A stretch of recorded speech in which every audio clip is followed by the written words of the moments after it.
성경 한 구절 함께 따라서 읽어보실까요? 다윗이 어디로 가든지 여호와께서 이기게 하시니라. 한 번 더 따라해 보실까요? 자기 이름을 넣어서 다윗이라는 거기에 자기 이름을 넣어서 한 번만 더 따라해 보시죠. 그냥 같이 시작합니다. 시작.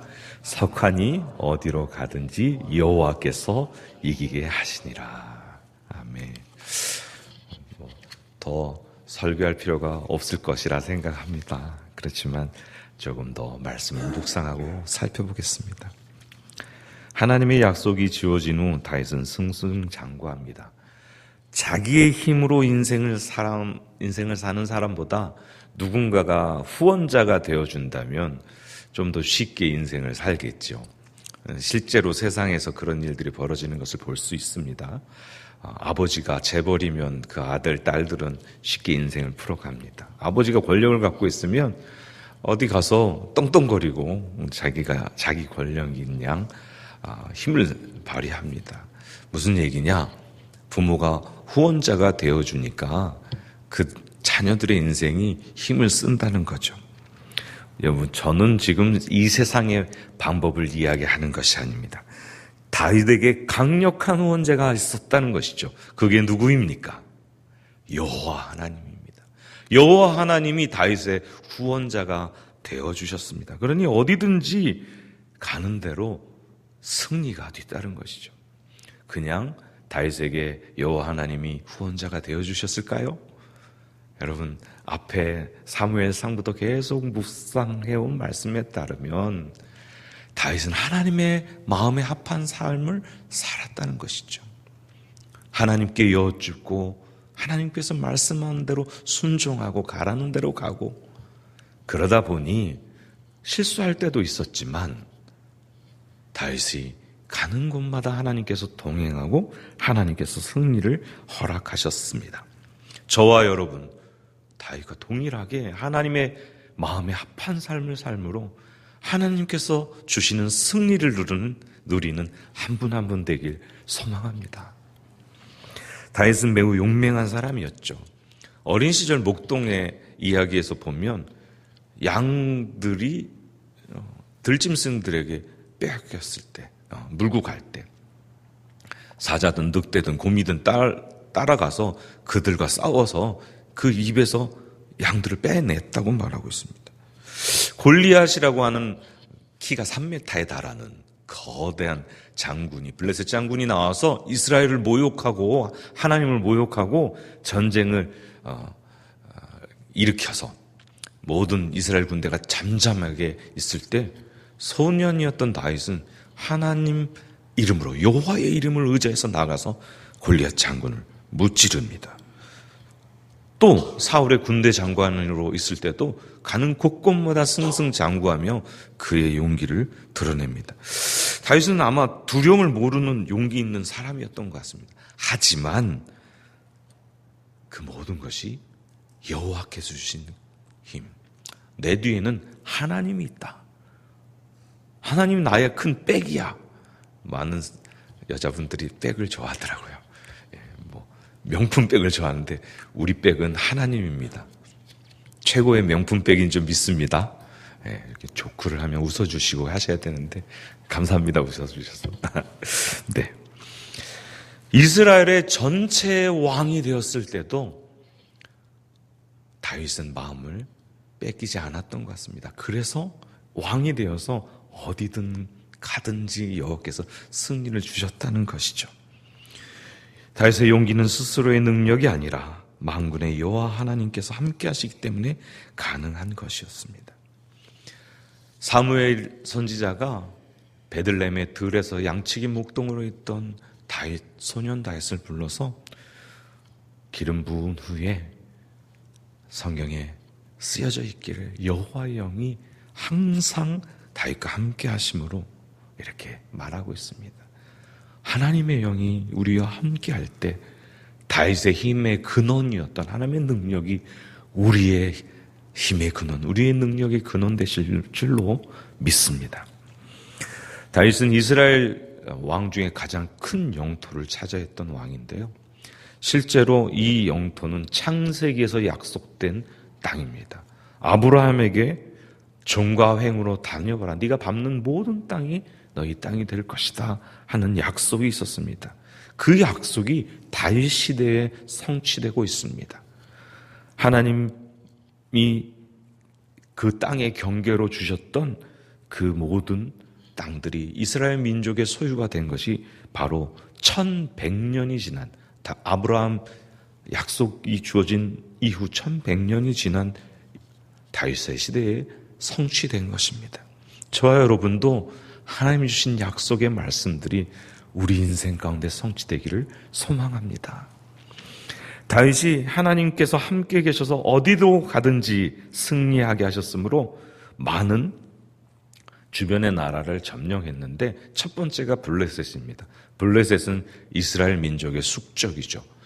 블레셋이 있었던 곳은 이스라엘 유대 땅의 남서쪽에 있습니다. 근데 여기 보면 베덱 암마를 뺏었다고 기록되어 있는데 베덱 암마는 번역하면 모성의 굴레라는 뜻입니다. 이 말은 블레셋의 수도 가드를 포함한 5성 그 모든 것을 빼앗았다는 의미를 말합니다. 또한 동쪽으로 가서 모압 땅을 점령합니다. 그리고 북쪽의 아람 족속들도 점령합니다. 소바왕 르롭의 아들 하다데셀이 힘을 회복하기 위해서 유브라데로 갔다. 유브라데는 티그리스 강과 함께 아주 비옥한 토지였습니다.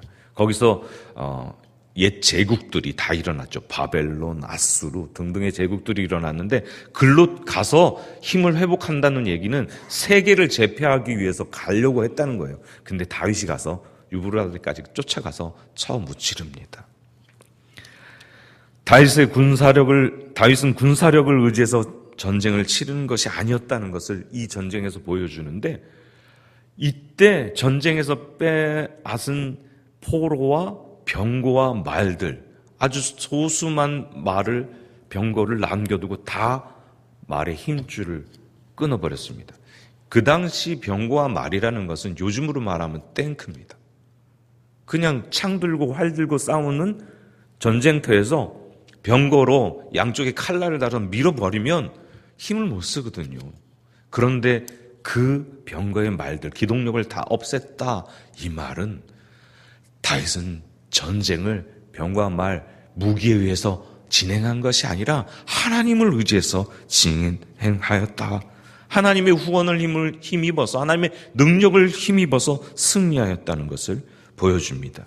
뿐만 아니라 다메섹군이 하마데셀의 동맹군이었던 것 같아요. 함께 도우러 왔을 때 그들도 무찌러버립니다. 그러니 한마당 도인은 지금 이 아람 민족은 이스라엘의 북쪽에 퍼져 있는 여러 국가 민족인 시리아 땅에 그 시리아 중부 지역의 하맛 왕은 하다데셀과 전쟁을 하고 있었는데 적군을 물질러 주니까 다윗에게 조공을 가지고 문안하고 축복합니다. 은그릇 녹그릇을 가지고 왔습니다. 모두 하나님께 드렸습니다. 여기 간단하게 하나님께 드렸다 이 말에 다윗의 마음이 어떠했는지 살펴볼 수 있습니다. 어떻다는 것이죠? 하나님의 도우심으로 이 전쟁이 승리했다. 사랑하는 성도 여러분, 저와 여러분 동일하게 하나님의 도우심으로 우리 인생이 승리하고 성공해 나간다는 그 고백을 드리는 한 분 한 분 되길 소망합니다. 다윗은 뿐만 아니라 남쪽으로 가서 에돔 민족까지 쳐서 확장합니다. 에돔은 야곱의 형인 에서의 후예들입니다. 그들까지 이스라엘의 영토로 귀속시켰습니다. 그리고 그 지역에 다메섹과 에돔 지역에 수비대를 두어서 군사를 주둔시키고 다시 거역할 수 있는 가능성을 차단하였습니다. 그리고 그들로부터 조공을 받았죠. 하나님께서 어디로 가든지 함께 하심으로 늘 승리한 모습들이 여기 승승장구한 모습들이 보여지고 있습니다. 그러나 여러분 기억하십시오. 이스라엘의 초대 왕이었던 사울 왕도 하나님과 함께 하실 때는 어디로 가든지 승승장구했었습니다. 블레셋을 이기고 다른 나라들을 이겼습니다. 그러나 하나님 말씀을 벗어났을 때 하나님의 영이 떠나고 공경에 처하게 됐습니다. 결국에 블레셋을 패하게 됐습니다. 다윗은 그렇지 않아야 했던 것 같습니다. 하나님의 말씀에서 벗어나지 않고 철저하게 그 말씀대로 살았던 것 같습니다. 그래서 바로 앞장에 묵상했던 7장에 하나님께서 주시는 영원한 언약을 받았던 것이죠. 하나님의 말씀에 굳게 선 삶을 살았던 다윗은 자기뿐만 아니라 후손에게까지 그 하나님의 후원, 하나님의 백을 계속 유지하게 됩니다. 저와 여러분의 삶에서 말씀에 굳게 서서 하나님의 후원이 끊이지 않는 여러분의 가문 대대 후손까지 하나님의 명문 가문들로 세워지길 소망합니다. 맨 마지막 부분에 재미있는 이야기들이 나옵니다. 영토를 확장한 다윗은 정의와 공의로 나라를 다스렸는데 여러 사람들을 세우고 있습니다. 필요한 조치였겠죠. 정부 내각을 조직하고 사역들을 분배함으로써 잘 나라를 다스려야 했기 때문이에요. 다시 말하면 좋은 동역자들을 세워나가고 있습니다. 혼자서 하나님의 모든 일을 이루는 법이 아닙니다. 다윗이 아무리 잘 다스리려 해도 동역자들이 없었으면, 그의 병사들이, 용사들이 없었으면 불가능했겠죠. 그런데 여러분, 여기 간단하게 누가 요압이 군대장관이 되고 서기관이 되고 대신들이 되고 여기에 간단하게 쓰여졌기 때문에 다 아주 좋은 동역자들이다 이렇게 생각하십니까? 여기에는 힘들게 했던 사람들도 있습니다. 혼자는 불가능한 이 일들을 그 사람들을 품고 나가죠.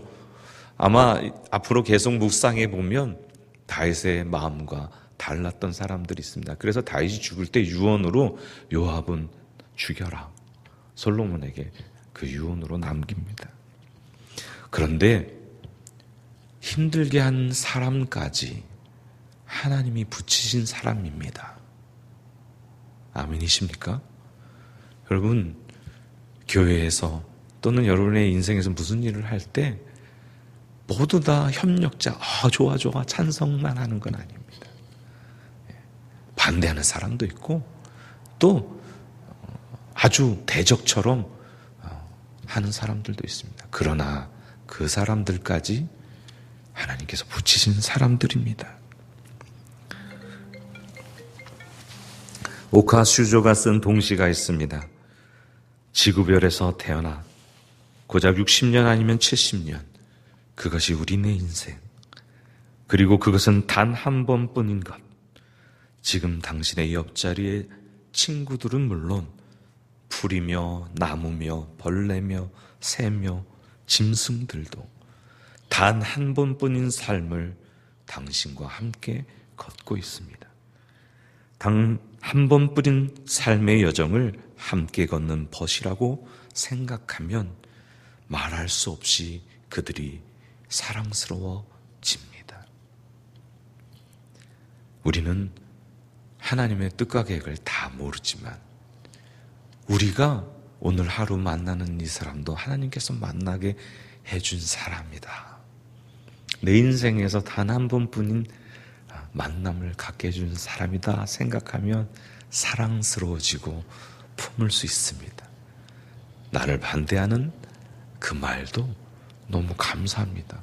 하나님이 나에게 무엇인가 또 깨닫게 하시는구나. 하나님의 뜻대로 인도해 나가시는구나. 이것이 다윗이 가진 지혜였던 것 같습니다. 저와 여러분, 하나님의 도우심으로, 하나님의 후원으로 늘 승리하는데 다윗처럼 지혜로워서 나에게 걸림돌이 되고 힘든 사람까지 품고 그것으로 협력하여서 하나님의 선을 이루어 가시고 하나님의 축복을 누리는 한 분 한 분 되시기를 주님의 이름으로 축원합니다. 이 시간 다 같이